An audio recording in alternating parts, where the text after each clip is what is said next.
we're filming over here because the glare was way too unbearable. When the camera is angled where it usually is, and yada yada yada. We've lost 6 in a row.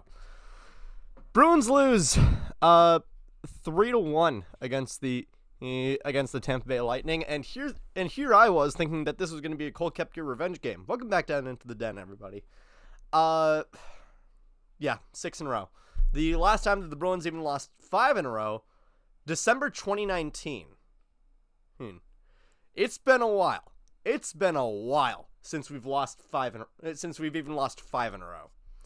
So you know that things are going poorly.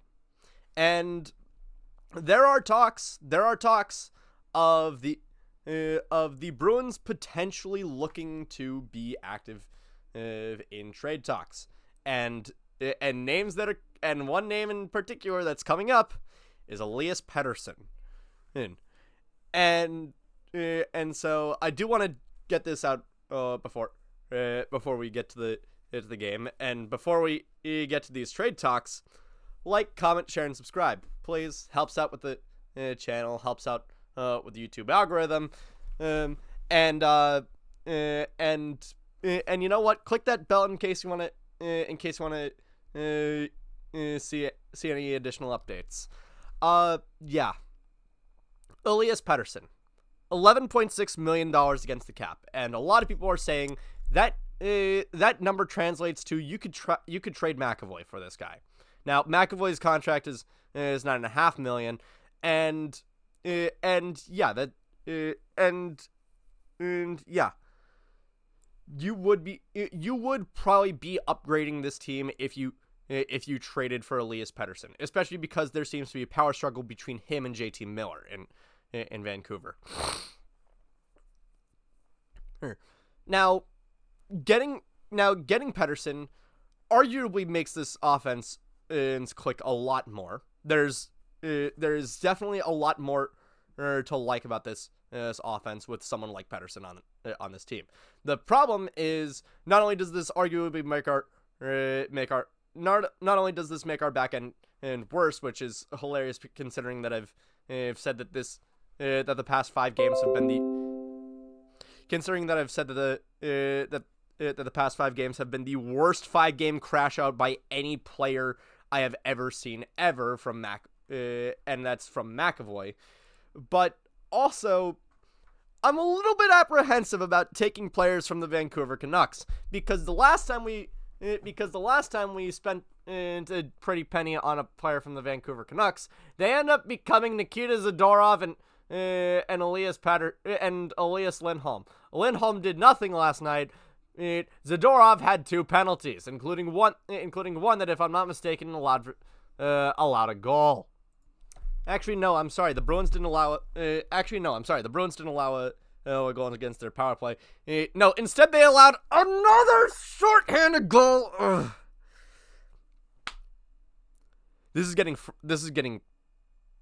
I'm getting pissed about this. I'm getting pissed about the Bruins giving up shorthanded goals. When Victor Hedman is off the ice, it's because he committed interference against Johnny Beecher. I would expect this team to have a little bit more pep in their step on when it comes to the power play.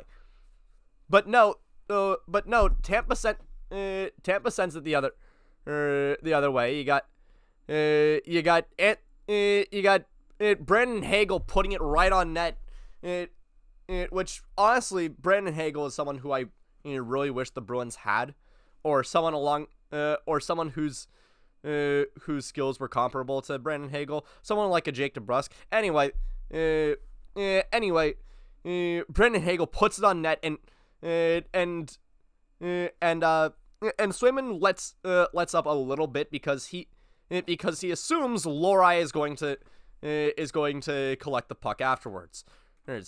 That doesn't happen. Lohrei messes up, and Lohrei completely whiffs on the puck and allows it to squirt out to Anthony Cirelli, who takes advantage of the confusion, and bada bing, bada boom. Tampa's up 1-0. And and the rest of the game, Tampa just is in cruise control. Sure, Lori does get a goal back, but Mikey Asamont scores from pretty much the exact same. But Mikey Asamont scores from pretty much the exact same place that Relly ends up scoring, and that's the game winner. So congratulations, Tampa. You kicked us while we're down, and this is getting frustrating. It's getting really frustrating because a lot of people are still pointing out that we are still in a playoff spot, and we're quickly losing steam on that. And by losing to Tampa, it's you just allowed them to gain speed on you. And they're right behind you. If the Bruins are going to make the playoffs this year, something needs to give. Something's got to give. And if this means that we end up, and if this means that we need to trade someone, and screw it. Package freaking McAvoy. Package McAvoy and Frederick for someone. You know you're not getting Frederick done. You know you're not getting Frederick done, and you know the utility that he provides to a team, but you know that you're not gonna get him done because Neely and Sweeney are not competent at their jobs, and Frederick, quite frankly, is not giving them any reasons to re-sign him. So get rid of him. Trade him before you lose him for nothing. And you can tell that this is affecting everybody. The Bruins are not playing. The team is not playing with any urgency. The coaching staff feels pretty beat, and the fans are openly chanting "Fire Neely and fire Sweeney." And I have to ask because we've heard it we've heard it be said in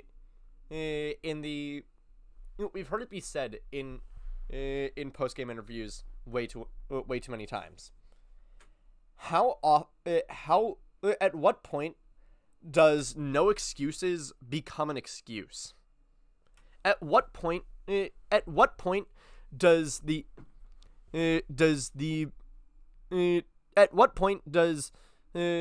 we need to be playing better?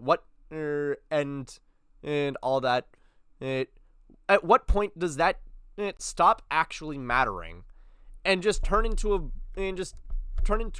a pointless platitude that you're gonna repeat until the cameras are out of your face? Because it really seems that like, especially with the Coyle interview after the Oilers game, where he said they just wanted it more. What are you talking about? What are you talking about? They wanted it more. This is something that you expect from the Leafs. This is something that you expect from a perpetual laughingstock. Effort should not be the issue on this team. Do you understand what crest you play for? Do you understand the organization you represent? Do you understand the players that came before you that set the culture, that you don't take even a single stride of the skates off? You don't. Effort should not be the issue with this team. And so for Charlie Coyle of all people, I've seen Coyle work his ass off. every single season, game in, game out. Well, Coyle is one of the hardest workers on this team. For him to say the other team wanted it more, what is the matter with you? What is the matter with you? What is the matter with them? What is the matter with this team? God! You're in a 6-game skid. You're in a 6-game skid. Figure it out. Legitimately, just figure it out. Oh. If it means trading someone, if it means you need to get rid of McAvoy, by all means at this point, do it. Do it. The dude is offering nothing. The dude is offering us nothing to be excited about. He's become a liability. He's become a liability on defense. He can't. He's mediocre at moving the puck in he's mediocre at best in transition, and he wouldn't be moved down from the. He wouldn't be moved out completely from the power play units if he would actually keep the puck in the offensive zone. What utility does Charlie McAvoy provide to this team at this point? And I hate saying that. I hate saying that McAvoy does nothing for this team. But right now, the answer is nothing. I'll see you next game.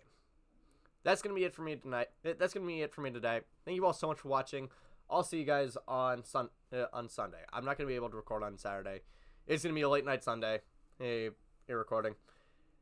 Take care, and don't lose your head.